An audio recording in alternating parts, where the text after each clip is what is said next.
Les signes qui montrent que tu es dans une relation toxique. Nous avons ici en premier lieu le manque d'amour réel pour la personne avec laquelle on se met en couple. Quand une personne recherche son partenaire et commence par mettre en avant le critère d'atteindre un objectif particulier. Pour certains hommes, c'est « je cherche une femme soumise ». Pour certaines femmes, je cherche un homme qui est riche. Là, il n'y a pas d'amour réel au départ. Mais alors, étant donné qu'il n'y a pas d'amour réel au départ, on arrive à un niveau où, à cause de ces manques d'amour, celui qui est en position de force commence à imposer son point de vue à l'autre. L'autre n'a plus besoin d'exister. Il n'y a que lui qui existe ou elle qui existe. Lorsqu'il n'y a que lui ou elle qui existe, la relation commence à être toxique parce qu'on est sous l'emprise de l'autre. Il n'y a que l'autre qui existe. Nous n'avons plus possibilité de donner notre point de vue parce que notre point de vue, il est mis très en bas. Il n'est même pas pris en compte. Nous avons également une certaine dépendance affective. Dépendance, pourquoi? Parce qu'on arrive au niveau où on fait tout pour plaire à l'autre. Parce qu'on a peur, quelque part,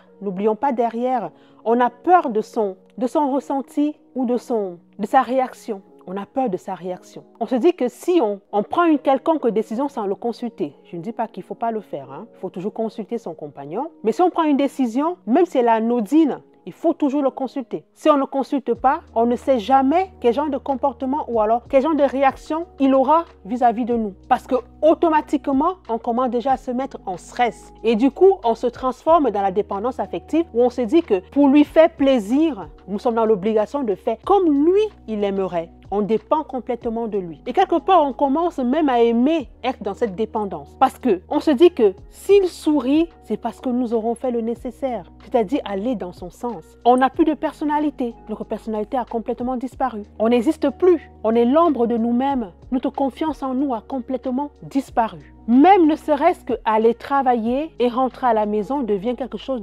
d'impossible à faire sans demander l'autorisation. Quand on sort du travail, si on nous dit 30 minutes, il faut être à la maison 30 minutes plus tard. 2 minutes passées, il faudra se justifier. Si monsieur décide que vous ne devez pas travailler, vous n'allez plus travailler parce qu'il l'a décidé. Lorsqu'on coupe une femme de son cadre social, on le coupe complètement de ce qui est même l'essence même de sa vie en fait. Parce qu'on n'existe que lorsqu'on est avec les autres, surtout les autres qui nous renvoient du positif, où on s'exprime aisément. Donc là, on se retrouve dans une position où on n'a plus possibilité d'être soi-même. Dans la minute ou dans l'instant ou dans le moment ou même pendant qu'on vit tout cela, on ne s'aperçoit pas qu'on est dans la dépendance affective ou alors qu'on est dans une relation toxique. On ne s'aperçoit pas. Mais on fane.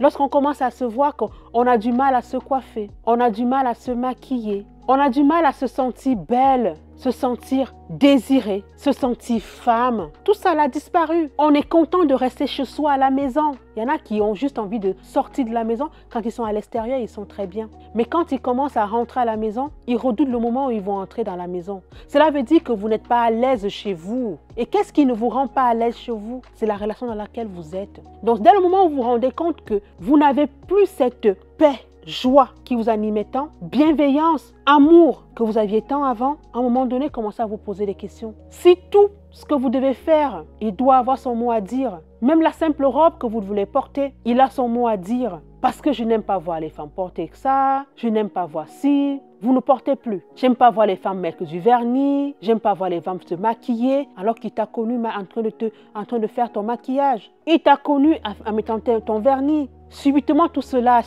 a disparu parce que vous voulez lui faire plaisir. Il y a une espèce de dépendance qui s'est créée. Et sachez une chose, là nous sommes encore dans la manipulation psychologique, mentale. On n'est pas encore passé à la manipulation qui est plus lourde, qui est même la partie extrême, qui est la manipulation ou alors des violences physiques. Quand on arrive à la version physique, cela veut dire qu'on a déjà tué l'âme. Votre âme a été tuée dès le départ. Dès que cette âme a été tuée, il faut maintenant atteindre la partie physique. Et c'est à ce moment que vient la première gifle, qui ouvrira la porte à d'autres gifles puisque on s'est habitué, on a perdu complètement notre confiance en nous. On s'est habitué dans cette douleur et que petit à petit, on se dit qu'on mérite cela. L'amour pour nous devient source de douleur, de souffrance, de supplice. Pour en sortir, il faut déjà soi-même se rendre compte qu'on est dans quelque chose qui n'est pas bien, qui ne nous apporte pas ce qu'on attendait, c'est-à-dire la réussite personnelle, la réussite de son couple et la réussite de son homme.